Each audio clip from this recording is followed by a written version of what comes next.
Good evening. You have to pardon me if this video doesn't really have that many edits or that many frills to it. It's approaching the annual anniversary of my brother's death, and I like to share his story to act as a bit of a, I don't know, just something for people to empathize with or maybe help people reevaluate their own choices. Because my brother was actually a very interesting person in his own right. I'm not going to talk about him specifically in terms of like his history and those sorts of things too much, and not any more than what's really relevant for the story here. Largely because a lot of what he did were other people involved, and it's not really my place to tell their stories. I can tell my stories about him that directly really only affect me, because why not? I'd like to interject really quickly. This is something I'm editing in from the future. The reason why I'm doing this over top of video game footage is because this isn't exactly the easiest thing in the world to talk about, so there's probably going to be a couple points where I have to pause. And just to keep it as a coherent story, I'm going to just pause the audio, try to keep everything clipped together as a single sort of story goes. But it's easier to tell this if I'm not having to actually look at myself while I tell it. So that's why it's game footage, if you're wondering why I'm covering such a serious topic with something as unserious in the background as PowerWash Simulator. Alright, back to the normal recording. They're my stories, and the only person that really probably remembers them is me. But his death gets a little bit complicated, so I'm going to have to drop some of the details out because it's in a few people. So let's give you a little bit of background. My brother was an avid bodybuilder. He was about 5'10" at most. I'm trying to be a little generous to him in honor of his memory, but let's say he was a decent bit shorter than me, which I'm right around 6'1", somewhere in there. I can't really tell you for sure because it seems like everywhere I go they tell me a slightly different measurement, so whatever. At the end of the day, all that really matters for this part of it, he was a very healthy person. Like, when you look at him, super muscly, very much prepping to try to compete in bodybuilding competitions. I think he actually had competed in one or two amateur ones, and he just, he was 25 when he died, and that was really about the point in time. Like, the last couple of months he was alive was when he was actually in the process of kind of getting his life back together. All of this just to say that just to look at him, you wouldn't be able to tell that he had any issues like this. Like, even when he was coming down, if you saw him, you would think that he just had the flu or something. Very healthy looking individual, even in his autopsy after he died. In my state, it's legally required that anyone that's younger than, I can't remember what age it was, but he was younger than the threshold required to mandate an autopsy, even if they were almost certain exactly what caused the death. And they just said on his autopsy paperwork that it was just the acute toxicity, that all of his organs looked healthy. I think his heart was enlarged a tiny bit, but not even enough to really warrant any sort of concern at that point in time. And he had just finished some cardio scans anyway. He was concerned that a couple of years of steroid abuse had maybe left him with a little bit of damage, so he was in the process of getting full physicals anyway. But no, he was a picture of perfect health. But he had an addiction issue. And it was something that he struggled a lot with. Like, fought and fought and fought. And he would be on them and off them, and on the drugs and off drugs. And he was still mostly functional too. Able to hold down jobs. He would switch jobs pretty routinely, but it wasn't necessarily because he got fired. It was generally he was leaving a job because he got some sort of plan or had some money built up, went to do something else for a little bit, and then found a job again. So it's not like he was living in the streets. He was never homeless. He never really had any issues along those ways at all as an adult. He just struggled with addiction. When he was younger, he had, let's just say he had issues growing up. And that resulted in a relatively volatile personality that would probably be most easily described as antisocial, which I know is not really its own thing anymore, but uh, he got into some level of drug abuse as a teenager, but it wasn't as hardcore until he got out of high school. But the things that he did, he already had a volatile mood, and sometimes he would end up becoming violent. Now, the older he got, the more he sort of grew out of that. And one of the reasons why I can talk about him positively now, even though I have a lot of memories of him as a violent person, is there was one particular incident I can think of where I actually saw him show some regret over the way he had acted. And it was he was sitting at a computer across the room from me. He was just visiting that day. This wasn't super long before he died. So we'd been getting along and actually doing some stuff together. And he got mad for a moment and just sort of turned towards me really quickly. And the way I looked at him, the way I flinched, made him ask me, he's like, "What, do you think I'm getting ready to hit you?" And I just said, "Yes, actually." And I could see a moment on his face, and he was just like, "Oh." He didn't counteract me, he didn't fuss. It just sort of dawned on him that, yeah, I did think he was going to hit me, and it wasn't an unjustified conclusion to come to. So, but it seemed to make him sad, and that's sort of what I'm getting at. There was a time period leading up to his death where he actually seemed to be sort of turning a corner in terms of his previous behaviors. He'd gotten his prior drug abuse under control, and he'd been working towards finishing college as a personal trainer, and actually kind of building up a decent social standing for himself. Now, granted, my brother still had a lot of social deviant behaviors.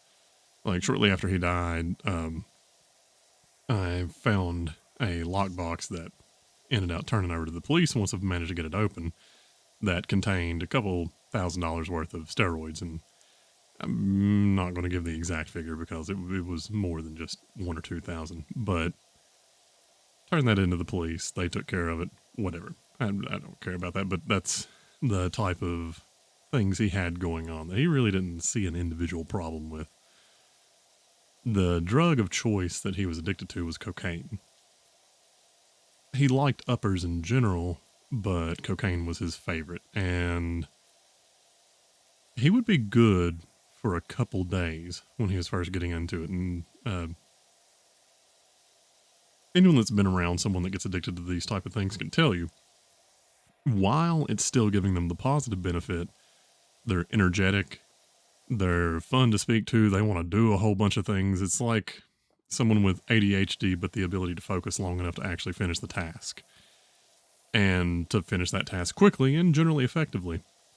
I would imagine he probably had ADHD, but with his history of drug abuse, by the time he got old enough to really express that might be an issue going on, he figured that would probably be a road that would end out getting him caught. So he just purchased his treatment methods illicitly. Now, what exactly happened with him? Okay. For reasons I'm not going to get into, about 6 or 7 months out from him dying, he decided to get completely clean. There was some motivations for him to do so, some very valid real life reasons, and he was able to actually successfully drop everything. I'm sure there were a few moments along the way in that first little bit where he had a couple setbacks, but at the end of the day, by the time he died, he had been clean for an extended period of time. Well, he had a really bad day. And I mean, a very bad day. Like, the events that transpired are things that would put anyone into a bad mood. This caused him to contemplate going ahead and using one last time, supposedly as a celebration, but realistically, it was probably just to cope with feeling pretty down. He had called me and asked me what I thought of that, and I told him I didn't really think it was a good idea, that if he was quit, he should probably stay quit.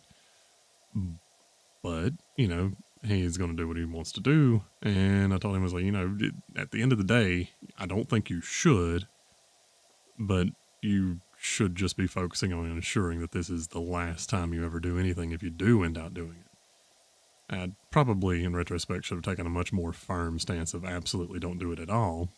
But I don't know. I was trying to just be gentle and hoping that he would actually make the right choice on that one on his own. Like I said, we had kind of cleaned things up. So, whereas there had been animosity for a while because of some of his behaviors when I was younger, um, he had went a long ways toward actually building a decent relationship with me by this point. Like, started calling regularly, we'd started talking, and actually kind of helping him deal with some of his issues here and there. But yeah, I don't know. I can't express exactly what happened with him because I don't really. It's no one else's blame. There are other people involved, but he's the one that ultimately made the choice to do what he did. So there's no reason to go into any sort of depth. That way, anyone that knows me or knows of him, they won't get some impression that I'm trying to blame a particular person because I'm not. I don't think it's anyone else's fault but his. But after having this bad day, he rehooked up with a person that he used to use as a supplier. Yet again, I'm not going to name them because it's his choice. He bought enough cocaine in the first go around that should have been enough to do him. But like I said, he was feeling bad. He wasn't actually celebrating, he was trying to compensate. And he sort of went straight back to trying to do the amount of drugs that he had done back when he was still a regular user. And it didn't work out very well for him. What ended up happening was at about, let's see, 12:30, I got a call because he was crashing at my aunt's house at the time. And see, her house was his. That's an aside. He was crashing at her house for that evening, and so she was sort of at the heart of the chaos, which, unfortunate for her, she's passed since then, but this was not necessarily her choice to be in the middle of it. He just kind of chose her to be in the middle of it, saying that he had told her he had overdosed. And I told her the only thing I could. Now, granted, he had these kind of moments before. I'd sat in my living room with him overnight one night because he was convinced he'd overdosed and that he was probably going to die. So he came to our house and he refused to go to the hospital, but he was fine. He ended up being okay. And that's not the only time he'd ever done that. So I told her, I was like, okay, if he really has, you need to call 911 because there's nothing I'm going to be able to do over the phone. And she hung up. I don't think she called 911 right then. I think she called back one more time. She insisted on it. So this time I was still living at home. I was 18. I was in college. And I woke my mom up at this point. I said, hey, look, this is what's going on. My aunt's calling, and she's saying that Seth has overdosed. Well, mom got on the phone with her and said basically the same thing I did, just a little bit less calm. You know, what the fuck are you doing calling us? Call 911. We started getting ready because she did end up calling 911, called us back and told us that the ambulance had gotten there and picked him up.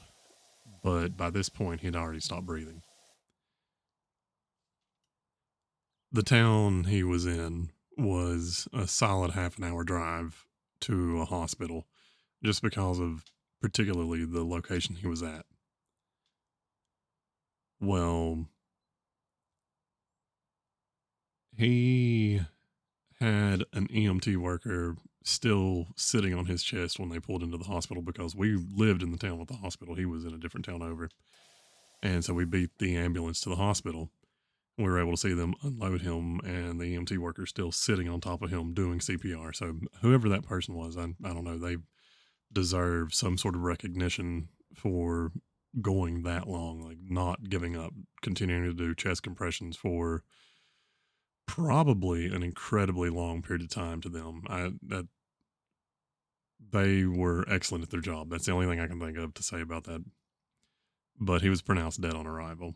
I think they delivered some epinephrine to his heart to see if it would just happen to restart it, and he was gone. He'd never had any intentions to go out like that. He was very happy with his life.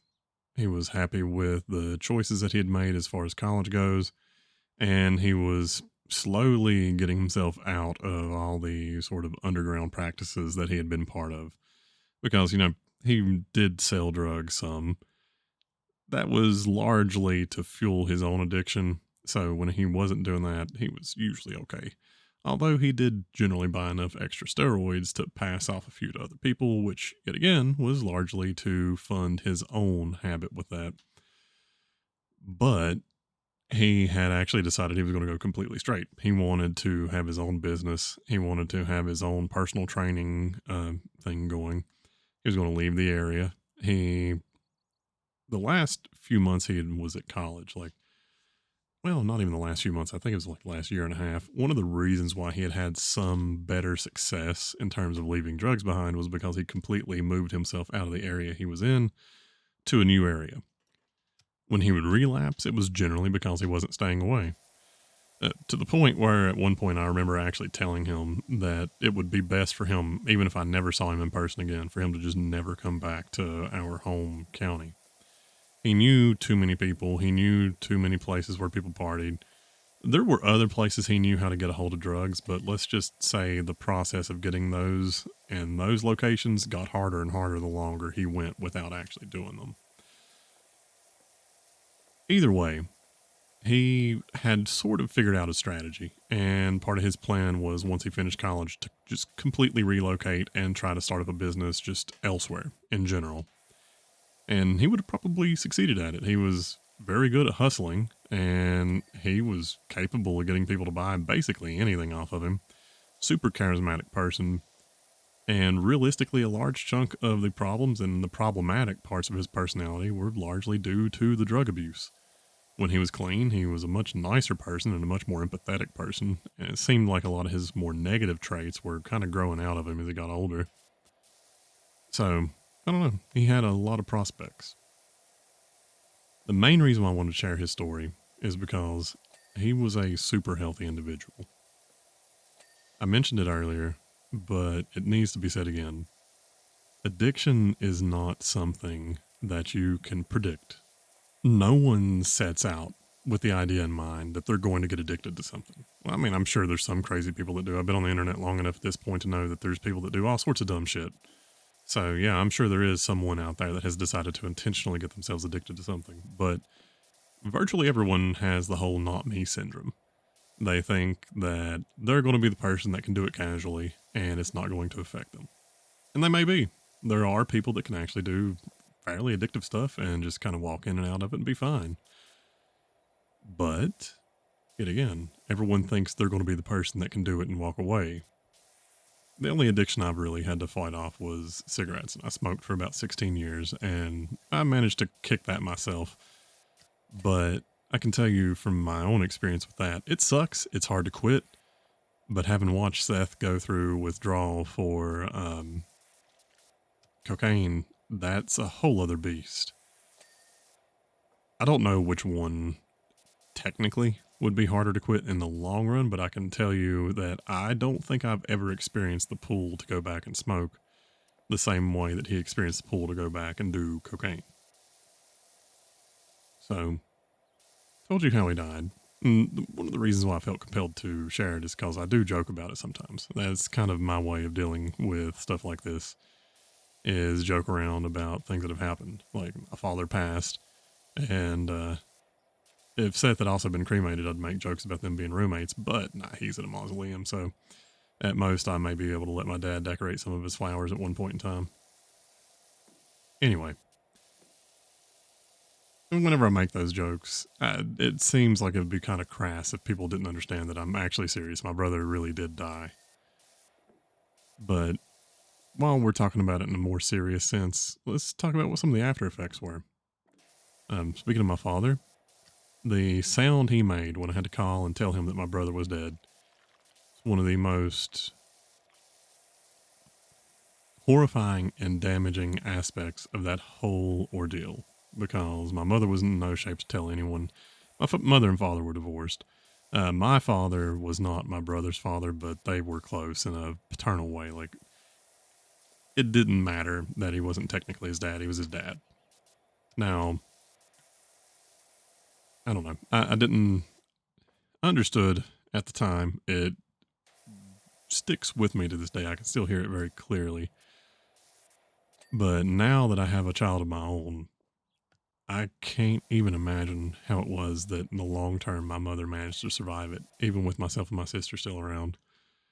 It seems, I don't know, it had a ripple effect through my entire family. And I can actually think of a few family members where it was sort of the beginning of the end for them. My aunt had been dealing with her own addiction issues, and I feel like this probably accelerated her downward spiral because I'd say she partially blamed herself. Since she's dead, I can kind of say this at this point. She probably blamed herself for some of his downfall because she did provide some of the money to him that evening because he was helping her get some of the things she wanted too. But it again, his choices, his actions, he's the one that sort of led everything along. I'm not going to hold any grudges against anyone that were just kind of caught up in his wake because if you knew my brother, no was not an easy thing to get across to him when he was in that particular type of situation. So, I don't know. She's dead at this point. I can't hold a grudge against her over that. We had already reconciled a long time ago. She had her own issues. She had genuine mental illness issues like schizophrenia that was late developing. But aside from that, my grades took a substantial plummet for my freshman year of college, and I had to work really hard to get my GPA back up to the point where it was actually acceptable, especially in order to become a teacher. Um, Fortunately, I didn't actually decide until relatively late in my college career to become a teacher, so while I was sticking around to get a teaching license, I was able to retake some of the classes that I had taken the year that he passed, and I was able to do significantly better in those classes. I feel like if I could do college over again at this point, I could probably have an overall better grade experience, but fortunate that I actually managed to pull through it to begin with. It took a while to get my mother out of the sort of spiral that it set her on, which of course I'm sure had some negative long term effects on my sister because at the time she was very young. Um, she's a late 90s baby in one of the last 2 years of the 90s. So when he passed in 2005, she was still young.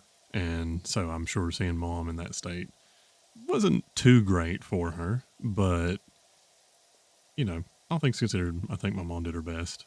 She did the best she could. She is a good mother. So I'm not going to hold any grudges on that or hold much judgment for that because I don't know that I could perform any better if one of my children passed for any reason. I actually think she probably held up better than I would. And that's not me just being generous to her. I don't know that I could actually handle that situation. So be careful about the choices that you make. Be aware of the people around you that love you, that even if you don't think they do, that they do. Even if that's not your family. You don't have to, it doesn't have to be your blood relatives that care about you. My father loved my brother deeply, and they shared no blood at all. Just be careful about your choices. If you have any family members around that you've been struggling to establish a good relationship with, but for whatever reason you still want to, give it a good shot. Now, I'm not talking like if you have an extremely abusive parent, so let's not dive into some of the sort of toxic things that can be popping up there. If you've cut off a relationship with someone because they were causing you issues, it's different. What I mean is, if you've had a rough patch with someone, but there's a chance of some hope there of things fixing, then do it. Don't latch yourself to a sinking ship though. There's no point in that. Like you don't have to torture yourself trying to force something to fit. My brother had kind of come around on his own and was sort of trying to make amends for the shit that he had done. And it's a little bit different. Had he not, I probably wouldn't have approached him on my own. He actually was trying to make inroads with me. So, yeah, if there's someone you're estranged from, then yeah, it's up to them to come around to it. But maybe consider giving them the shot. Not forever. I don't know. Use your best judgment. The biggest thing I can tell you is just try to make whatever decision you think will leave you with the least regrets. And I don't say no regrets because even after he died, I've tried to find ways to ensure that I don't really have regrets with how I interact with people that I love. Found out when my father passed, still had regrets. It's not something that you're going to ever be able to perfect. When you lose someone that you care about, there's going to be tons of questions. There's going to be things that you think of that you wish you had done differently, or that you think may have maybe tweaked things a bit or changed them around a bit. You just have to let it go and not concern yourself with that because you'll never know the answer. The answer very well may be yes. You might actually have been able to help them. More than likely, it's no. So instead of torturing yourself, take a deep breath and let it go.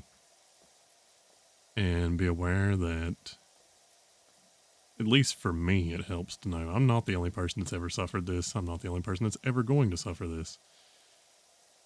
And I'm sure other people have had it significantly worse. And I'm sure other people have dealt with it much better than I did. But at the end of the day, it's just another human experience. You have to just feel it, deal with it. Don't suppress it. But ultimately, let yourself move on.